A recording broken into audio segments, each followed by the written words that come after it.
ચાલો મિત્રો, જય માતાજી બધાને. તો આજે આપણે બનાવવાના છે મસાલેદાર દૂધીના મુઠિયા. તો તેના માટે દહીં પહેલા સૌપ્રથમ લઈ લીધું છે. તેમાં હળદર થોડીક ચમચી, ત્યારબાદ ધાણા જીરું પાવડર, લાલ મરચું પાવડર અડધી ચમચી, ગરમ મસાલો 5 ચમચી, થોડીક વરિયાળી અને 1 ચમચી જેટલા તલ અને અજવાઈનને આપણે મસળીને નાખીશું. તો અજવાઈન નાખવાથી સ્વાદ સરસ આવે છે. ત્યારબાદ સ્વાદ પ્રમાણે મીઠું અને આખું જીરું થોડુંક નાખીશું. ત્યારબાદ થોડાક બેકિંગ સોડા અને ખાટો મીઠો સ્વાદ આવે તે માટે ખાંડ અને લીંબુનો રસ નાખી દઈશું. બધું આપણે નાખી દીધું છે. મસાલાને મિક્સ સારી રીતે કરી લઈશું.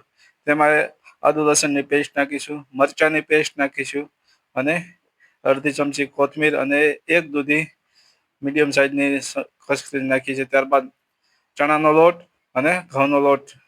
ઘઉંનો લોટ જો કરકરો હોય તો કરકરો, ના હોય તો સાદો લોટ પણ નાખી શકો છો. જો તમારી પાસે રવો હોય તો રવો પણ એમાં એડ કરી શકો છો. ત્યારબાદ તેમાં 1 પાવડા જેટલું તેલ નાખીને સારી રીતે મિક્સ કરીને આપણે એને બનાવી લઈશું વ્યવસ્થિત મજાનો લોટ. તો મુઠિયાનો લોટ તૈયાર થઈ ગયો છે. દૂધીના મુઠિયા તમે જોઈ શકો છો. આપણે હવે ઢોકળિયા અંદર બાફવાના હોય છે. તો ઢોકળિયામાં આપણે થોડું ગરમ પાણી નાખીશું. ત્યારબાદ ટ્રે અંદર નાખીશું અને ઉપરથી નાખીશું થોડુંક તેલ લગાવીશું, જેથી કરીને આપણા જે મુઠિયા છે એ ચોટે નહીં.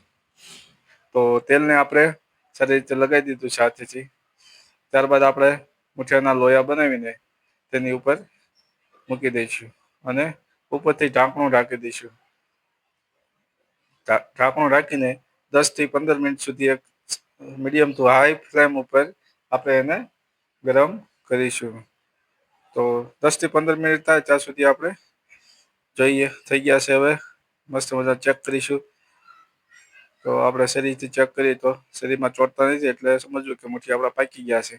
તો એને અલગ આપણે બાઉલમાં વાસણમાં કાઢી લઈશું અને ઠરી જાય એટલે આપણે એને સારી રીતે કટિંગ કરી લઈશું. તમારે જેવડા પીસ બનાવવા હોય તેવા પીસમાં આપણે એને કટિંગ કરી લઈશું. તો પીસ કટિંગ થઈ જાય છે અહીંયા. ત્યાં સુધી મારી ચેનલને લાઈક કરો, સબસ્ક્રાઈબ કરો અને શેર કરો. વધુ લોકોને શેર કરો. તમને રેસીપી કેવી લાગે છે તે જરૂર જણાવજો. તો અહીંયા આપણે મુઠિયા કટિંગ થઈ ગયા. વઘાર કરીશું, તેલ નાખીશું. એમાં તેલ ગરમ થાય એટલે આપણે રાઈ નાખીશું. ત્યારબાદ મરચાં નાખીશું, સફેદ તલ થોડાક નાખીશું અને આપણે જે મુઠિયા કટિંગ કરેલા છે તે બધા એડ કરીશું. જો તમારી પાસે મીઠો લીમડો હોય તો મીઠો લીમડો પણ નાખી શકો છો, ના હોય તો ચાલે. તો આપણે મુઠિયા નાખી દીધા છે. હવે આપણે એને સારી રીતે હલાવીશું, જેથી કરીને સારી રીતે બધી રીતે પાકી જાય અને મસાલો પણ એમાં મિક્સ થઈ જાય. તો ટેસ્ટી એવા મસાલેદાર દૂધીના મુઠિયા તૈયાર થઈ ગયા છે. હવે આપણે એને સર્વિંગ પ્લેટમાં કાઢીશું. તો ઉપરથી ધાણા ઉપર નાખીશું. તો જોઈ શકો છો મસ્ત મજાના તૈયાર થઈ ગયા છે. તો પ્લેટમાં આપણે કાઢીશું. દૂધીના મુઠિયા 2 ચટણી સાથે ખાઈ શકાય. એક લીલી ચટણી હોય તો લીલી ચટણી, અને દહીંમાં મીઠું, મરચું, હળદર ને ધાણા જીરું નાખીને હલાવીને મસ્ત મજાની ચટણી ખાય તો તૈયાર છે મસાલેદાર દૂધીના મુઠિયા. Thank you.